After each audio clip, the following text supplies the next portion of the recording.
Alright, welcome back. This is the in-class lecture about the Green Revolution. So now everything we've covered up to this point, and we've talked about agribusiness, we've talked about different types of agriculture, and I know that we've covered the three revolutions already, but today we're going to focus specifically on the Green Revolution. And we have to analyze the impact of the Green Revolution and how it has changed the world so significantly and how we practice agriculture. We had a quick question to review from the previous day's lesson about agribusiness. We had to define agribusiness and list 2 positive impacts and 2 negative impacts of agribusiness, which is pretty straightforward. First off, we're covering the FRQ from the previous day's lesson from agribusiness, so you can go over the rubric. And here, just going through the scoring guidelines.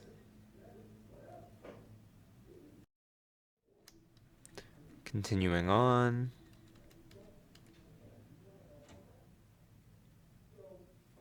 All right, and here we had a video introducing the Green Revolution.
And then what is the Green Revolution? So it's the most modern agricultural revolution, and the main factors include increased use of genetically modified high-yield varieties of crops, or HYVs. What it means, guys, by yield is how much they produce. We see mechanization, irrigation, artificial pesticides, and chemical fertilizers. Now, because of all of these things, it allows more food to be grown on the same plot of land. And it's a great result. It prevents massive famine in developing countries, especially India. Now, we focus on India for the Green Revolution because they are the best example of it. Other countries did use Green Revolution technologies. Other countries are using Green Revolution technologies. But we focus on India because it really did change the course of India when it came to famine. So India went from a net importer of food to a net exporter of food. That means they were producing so much food that they had well more than enough to feed the country that they could then start selling it to the rest of the world, which promotes GDP, boosts the economy, which then can boost HDI, all of that good stuff.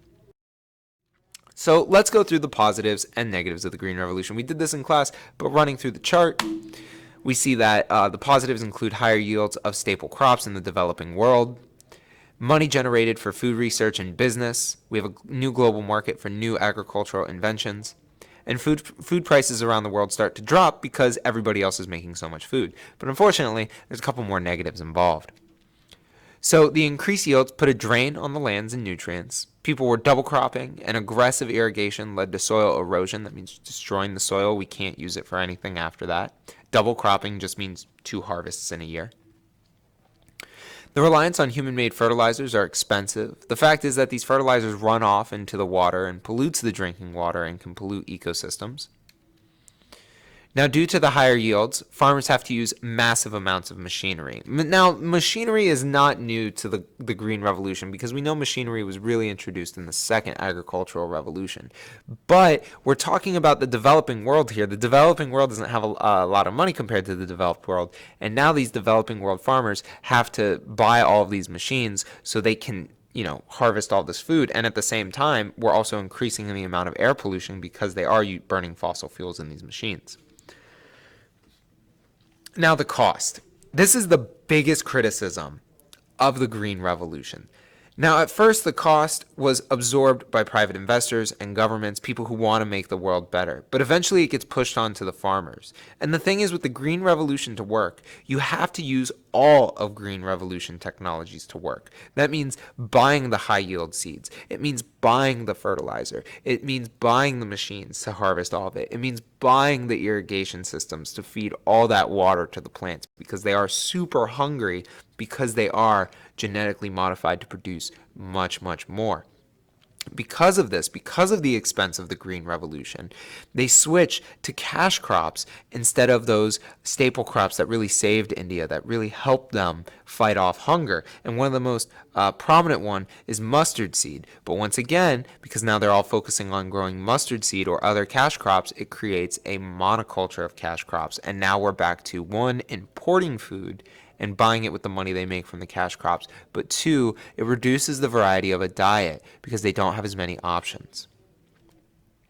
And finally, only men were taught how to use all these new tools and machines which hold back women. And as we learned way back in Unit 2, the best way to develop a country, to drop birth rates, to grow HDI, to make your country move forward is to make sure women have opportunities. And we know that women are deeply involved in agriculture, especially in the developing world. So by not giving them the ability to learn about these new tools and machines, you're really stifling the progress of women or what they could do on the farms that they had owned.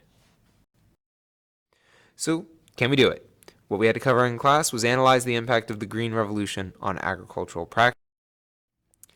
We had to answer 2 questions in class with your partner. And then finally, we finished up with a multiple choice question.